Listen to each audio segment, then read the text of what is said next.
Okay, welcome to Krafting Kitty. My name is Erin, and this is going to just be a quick little demonstration video. I'm not calling it a tutorial, I don't know. I had shown this corner to corner scarf that I was making for a test. I was going to say test knit. This is not knit, this is crochet. I was testing the scarf pattern for Connie from Just Another Stitch, and somebody had asked how I weave in the ends on corner to corner, and I was like trying to describe it, and it kind of defies description a bit. So I thought maybe I'd just try to film myself weaving in a couple of these ends. Ooh, that one's pretty short. I'll do the best I can with that one. Yeah, make sure I don't lose any there. Yeah,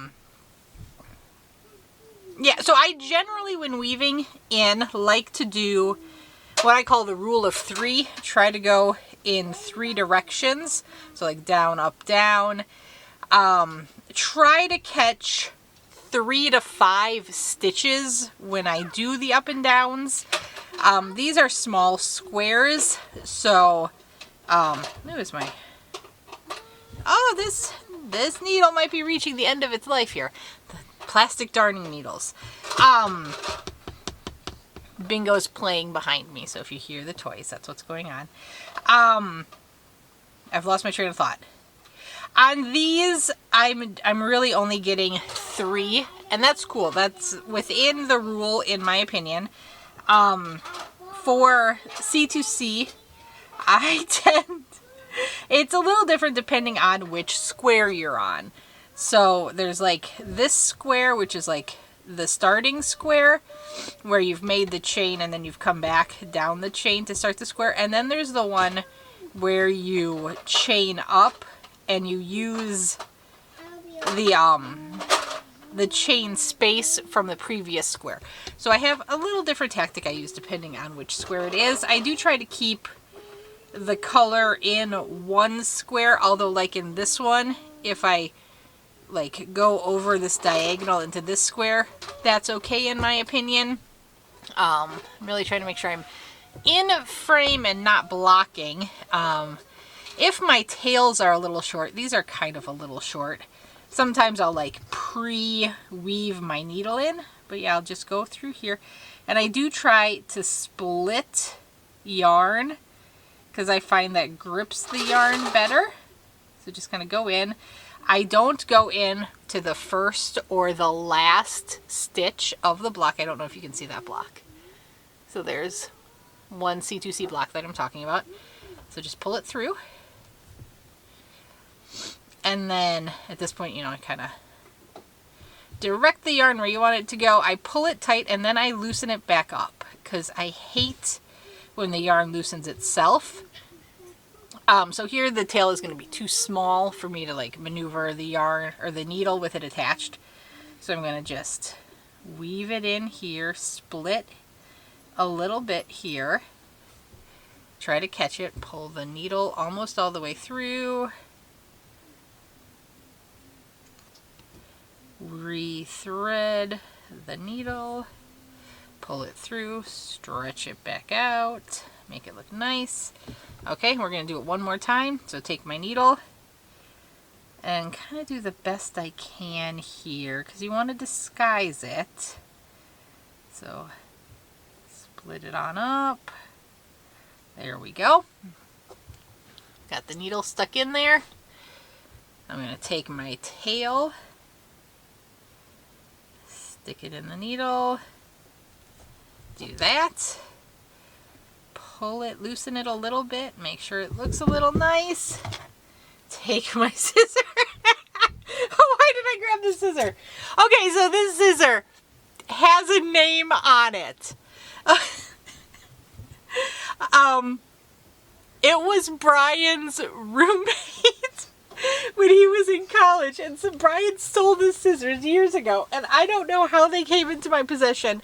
And I'm looking around for another one so I don't show the guy's name, but I have to. Ignore the name. Ignore it. Hi. Hi, sweetie. Okay, so you're gonna... When do you light that candle on fire?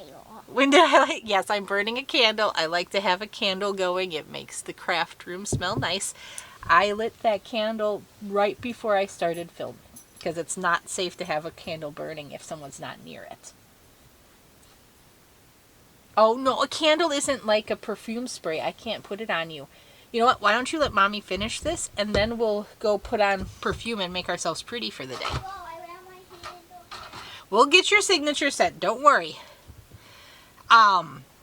So then just go in and clip it close to the work and you're good to go.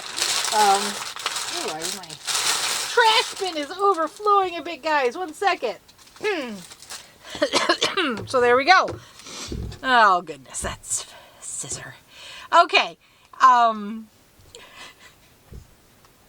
So this one is one where we're working in the chain space. So here it's really kind of nice and easy.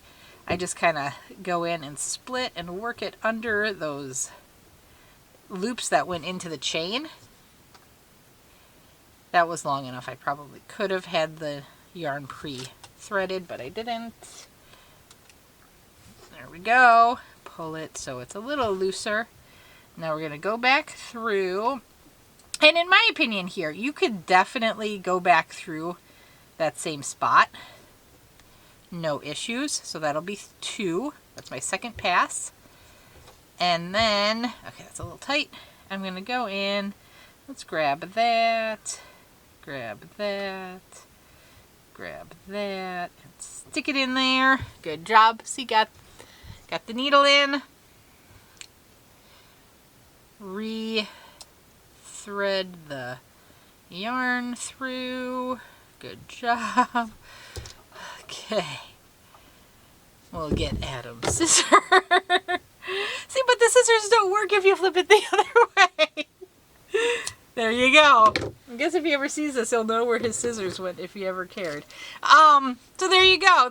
That's how I do it. Just kind of the rule of 3. Split the yarn so it kind of grabs, so it's a little grabbier. And like I said, I don't like to go into the very last, the edge stitches, because you risk seeing the yarn. But if you go into the edge, that's fine. Everybody does this a little differently, and I don't think there's any wrong way to do it. I haven't had a lot of issues with yarn pulling out. I will say recently I have had some problems with the yarn tails escaping on that colorful curtains shawl or scarf I've been working on, the Mr. Rogers project. But I mean, that I think it's just a law of averages and the sheer volume of ends I'm weaving in there. So there you go. Now just keep on keeping on. Get all these ends woven in.